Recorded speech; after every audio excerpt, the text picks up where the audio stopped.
ഈ വർഷം ഞാനിട്ട ആറ്റുകാൽ പൊങ്കാലയുടെ ഒരു ചെറിയ വീഡിയോയാണിത്. സ്ത്രീകളുടെ ശബരിമലയായ ആറ്റുകാൽ ക്ഷേത്രത്തിലെ പൊങ്കാല മഹോത്സവത്തിൻ്റെ മഹാത്മ്യം ആരോടും പറഞ്ഞു കൊടുക്കേണ്ട കാര്യമൊന്നുമില്ല.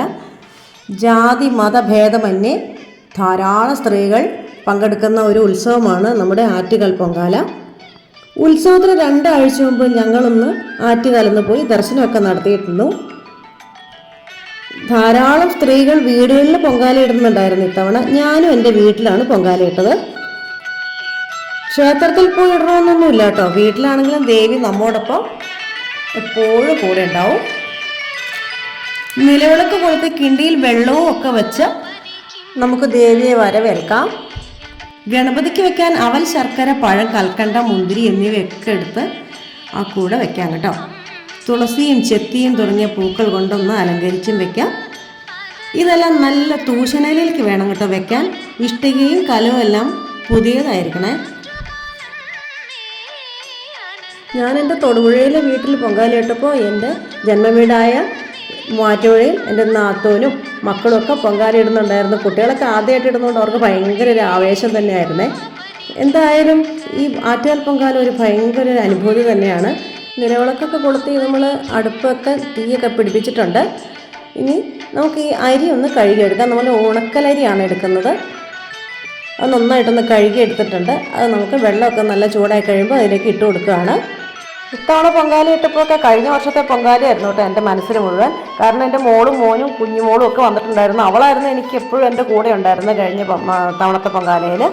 അവരുടെ ലീവ് കഴിഞ്ഞപ്പോൾ അവർ കാനഡയ്ക്ക് തിരിച്ചുപോയി. വളരെ ദൂരത്താണെങ്കിലും അമ്മയുടെ അനുഗ്രഹം എപ്പോഴും അവർക്ക് ഉണ്ടാവണമെന്ന് ഞാൻ പ്രാർത്ഥിക്കുന്നുണ്ടായിരുന്നു.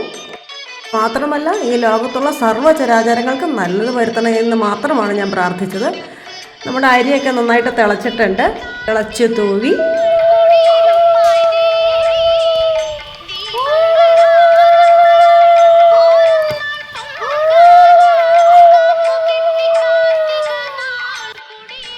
അരിയൊക്കെ നന്നായിട്ട് വെന്തു. ഇനി നമ്മൾ പൊട്ടിച്ച് വെച്ചിരിക്കുന്ന ശർക്കര ഇട്ട് കൊടുക്കുകയാണ്. നമ്മുടെ ആവശ്യത്തിന് മധുരം ഇട്ട് കൊടുക്കാം. ശർക്കര ഇട്ട് കഴിയുമ്പോൾ ഒന്ന് ചെറുതായിട്ടൊരു വെള്ളമയം ഉണ്ടാവും. ശർക്കര ഒന്ന് അലിക്കും. അപ്പോൾ നന്നായിട്ട് വെന്തിട്ടാണ് നമ്മൾ ശർക്കര ഇട്ട് കൊടുക്കുന്നത് കേട്ടോ. ഇനി നന്നായി ഒന്ന് മിക്സ് ചെയ്യാം.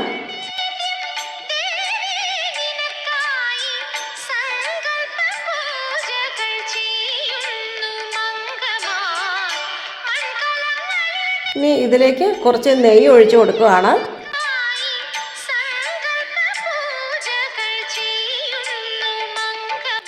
ഇതിലേക്ക് കുറച്ച് ഏലക്ക പൊടിച്ചതും കൂടെ ചേർത്തിട്ടുണ്ട്.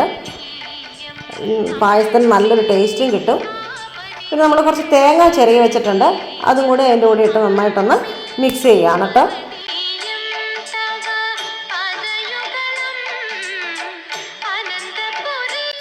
പായസം ഏതാണ്ട് കുക്കായി. ഇനി നമ്മൾ കട്ട് ചെയ്ത് വെച്ചിരിക്കുന്ന കദളിപ്പഴവും പിന്നെ കറുത്ത മുന്തിരിങ്ങയും കൽക്കണ്ടവും എല്ലാം കൂടെ ഇതിൻ്റെ കൂടെ ഇട്ട് നമുക്കൊന്ന് മിക്സ് ചെയ്തെടുക്കാം. ആ കദളിപ്പഴത്തിൻ്റെ ഒരു ടേസ്റ്റ് ഭയങ്കര കേട്ടോ, നല്ലൊരു ടേസ്റ്റാണ്. നല്ല അടിപൊളി പായസമൊക്കെ നമ്മൾ റെഡിയായി. ദേവിക്കുള്ള നിവേദ്യമൊക്കെ റെഡി ആയിട്ടുണ്ട്. ഇനി നമ്മൾ ഇത് അടച്ചു വെക്കുകയാണ്. ഇനി ഇതിൻ്റെ ഒരു പൂജാ സമയമുണ്ട്. ആ സമയം വരെ നമ്മൾ വെയിറ്റ് ചെയ്യുക. തീർത്ഥം തളിക്കുന്നൊരു സമയം, ആറ്റുകാല സമയത്ത് നമ്മളിവിടെ തീർത്ഥം തളിക്കും. നിവേദ്യം പാകമായതിനു ശേഷം കുറച്ച് സമയം ഉണ്ടായിരുന്നു നമ്മുടെ തീർത്ഥമൊക്കെ തളിച്ചെടുക്കാൻ. അപ്പോൾ അത്രയും സമയം കുറച്ച് നേരം ഞാൻ കീർത്തനമൊക്കെ ചൊല്ലിയിരുന്നു. ലളിതാ സഹസ്രനാമമൊക്കെ ചൊല്ലി കുറച്ച് നേരം ഇരുന്നു.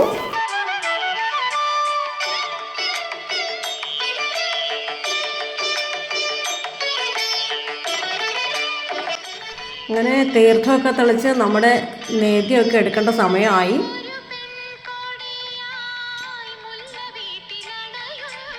നമ്മൾ മൂടി വെച്ചിരിക്കുന്ന നേദ്യമൊക്കെ നമ്മളൊന്ന് മാറ്റിയെടുക്കുകയാണ്.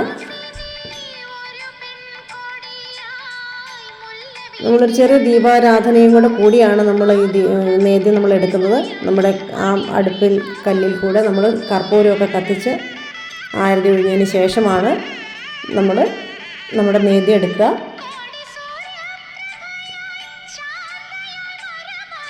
നമ്മൾ തീർത്ഥം ഉണ്ടാക്കി വെച്ചിട്ടുണ്ട്. ഉണക്കലരി, തുളസി കതിരൊക്കെ ഇലയൊക്കെ ഇട്ടിട്ടുള്ള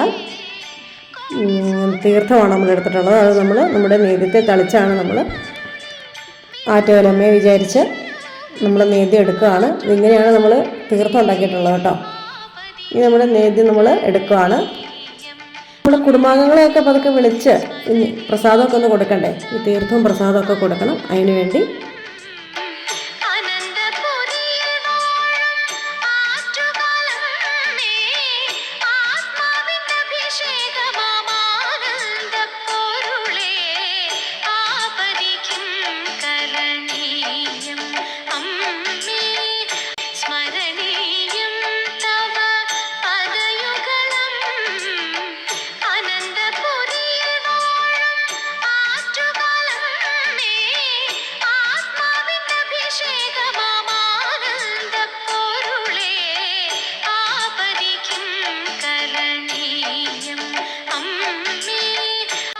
അങ്ങനെ ഞങ്ങൾക്ക് നിങ്ങൾക്കും എല്ലാം ദേവി നല്ലത് വരുത്തണേ എന്ന് പ്രാർത്ഥിച്ചുകൊണ്ട് അടുത്ത വർഷത്തെ പൊങ്കാലയ്ക്കായി നമുക്ക് കാത്തിരിക്കാം.